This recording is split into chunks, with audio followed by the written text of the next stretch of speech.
Well, good morning, Interbet fans, and welcome to the Vaal preview for this Thursday, the 25th of March. And we're on the main track at the Vaal, and we've got a 9-race program, 22 pentrometer, so the course is pretty firm, and 3.5 meter false rail from the 600 meter. But as you know, the Vaal track very fair, and the draw does not make that much difference. Let's kick off with race 1. It's a maiden plate over 1,000 meters. And I make an absolute two-horse race. You don't know about the first-timers, and you don't know about Night King. Night King was fancied first time out. He gets some blinkers on him. So you've got to watch him go down before you make a decision as to whether to back him or not. But he's obviously got ability. He's got beautifully bred. He's a half-brother to a champion and should go well. But the two horses that are exposed, I like Sunny Quinn to beat Country Mile. Sunny Quinn, you can ignore his last start. He was taken to Durban. He's had a bit of a break since then. Well, he's had a month off, which will help him to recover. And he should be able to just about win a race like this. And Country Mile gets the blinkers, course and distance suited as well, and certainly got the form. Race 2, Progress, 1,000 meters. Interesting to see Mount Pleasant in here over the 1,000. Maybe they're bringing him back to sprinting, but they've taken the blinkers off him, and he might not be able to fetch Slalom Queen. I really fancied Slalom Queen last time out. She got beaten by a pretty good filly, Verena, and the time was quick. So Slalom Queen looks perfectly course and distance suited, although the weights don't really suit her. She's certainly out at the weights with Mount Pleasant. Visway got to have a chance as to the one that might upset them back over the best distance. Race 3, Maiden Plate, fillies and mares, 1,000 meters. And my pick here is a 12-1 shot. I'm going for this filly. I've been with her before, My Sugar Baby. She looks better over this type of trip. The blinkers certainly helped her the time before last. She ran a very good race behind Flash Rock. And if you look at that form, she holds a whole lot of these on the Flash Rock form. So she looks like the right one. But then there's a couple of first-timers here that we don't know anything about. 12, I Dream of Jeannie, Mike de Kock, no comment. And Olympic Silt from the Ashley Fortune stable says might be green, but obviously got some ability from, if you read between the lines. And the betting suggests that she's not really fancied. So what else is there? Only Zodiac Princess. Blinkers go on it. 3 places from 3 starts over this course and distance. And she's got to be a runner of some, but she is really well exposed. And I suppose My Sugar Baby is, but I really think My Sugar Baby's got some ability. So that's why I'm going with her. Race 4. You get a Maiden Plate, fillies and mares that go 1,400 meters. The two that I like here, and I think they'll fight it out, is 1, Lucy Bell, 3rd run, good form. Gavin Lorena, great rider for it, and has the ability to be able to put this field to bed. Certainly down the straight at the Vaal, she might be well suited to it. But Just Judy's going to be a problem. She's got very good form, much improved last run. Luke Ferraris rides her again for the Aussie team, and I think she's got an undeniable chance. What else is there? Spanish Song might be a big improver, and not a bad first run. Stephen Moffat's Toreador, and have a close look at her. Velvet Jet ran on first run very well, and she could be a runner too. Dynamic Lass, well, she's been backed in this first timer, so you've got to have a close look at her. But for pick sixes, which is where we get our money, we're not going to put her in because you don't have to put her in. But I think 14, 15, 16 look like the big dangers to 1 and 12. Race 5, there's a maiden handicap. You know what I think about these races? I can't stand them. I think they're a real bad reflection on the stud book. And you're getting horses every week. You get a result in races like this. So I'm just saying to you, field, it's just very difficult to handicap maidens on what we've seen. And some of them, you look at Light Warrior, he's well in with on the Blue Spark form with the Dark Vision. Dark Vision second run. Dark Vision's a hot favorite. Light Warrior's 10-1. Doesn't seem like it. 4 lengths beating, 2.5 lengths better off. Light Warrior will be right where Dark Vision is. Freezing Fast got some form. Fast Draws, top weight, got 56 on his back.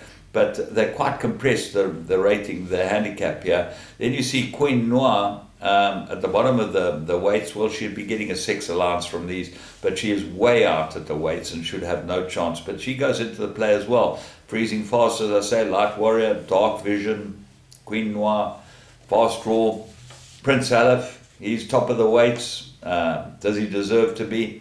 Well, he gets a half kilo extra because Gavin Larina rides him overweight, half a kilo overweight, so he's got 56 on his back. So I just think that these races you can take as many as possible because you could get a result. Race 6, Middle Stakes, 1800 meters. All these type of races would be binned if I was in charge. Middle Stakes, you've got a handicap. Why do you want to compress the weights? Why would you make some horses worse off when they've earned a rating as older horses with other horses because they're in a band of merit ratings? It really makes no sense. But okay, let's go through it. Katy Perry, to me, is the right horse. She got 53.5. Callum Murray, he's been out of form, this boy, and he's got to shake himself up a little bit because he really can ride, but maybe there's things that are happening that we don't know about. But he's certainly not getting the rides he should be getting, and he's well suited to this filly. He rides her really well, and I think that the 1800 will suit her. So what else is there? Reunion, obviously, you don't know how good this horse is. One maiden by 10, as we've seen.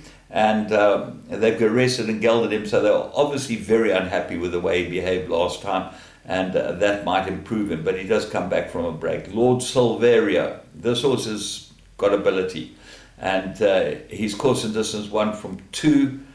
Put him into everything that you play, because he can run well, and he's 12-1. And then Greek Fire and Great Warrior, they go into the play with Romeo's Magic as well if you're looking for horses for bigger perms. You might just be able to get away with 1 and 6, but if you're looking for the bigger money, go for the rest of them.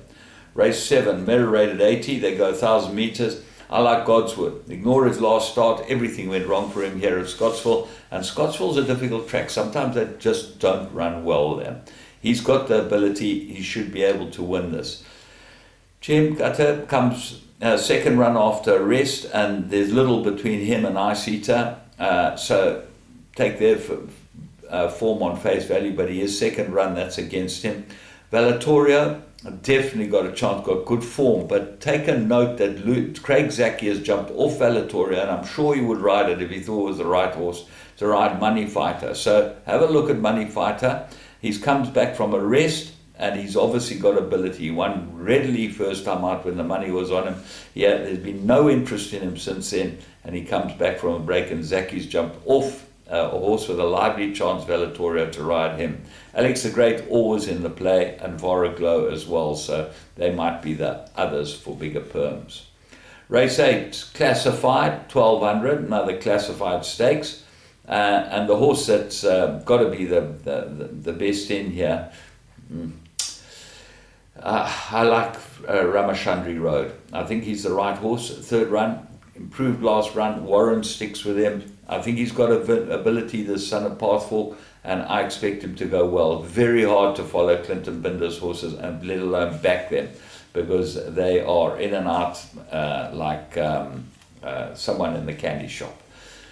Midnight Gem won very, very well first time out. Philip Labushkachny, Labuschagne, Craig Zaki rides it, Dennis Schwartz is indisposed, so that's got to have a chance here. The Trumpet always value and always will run well.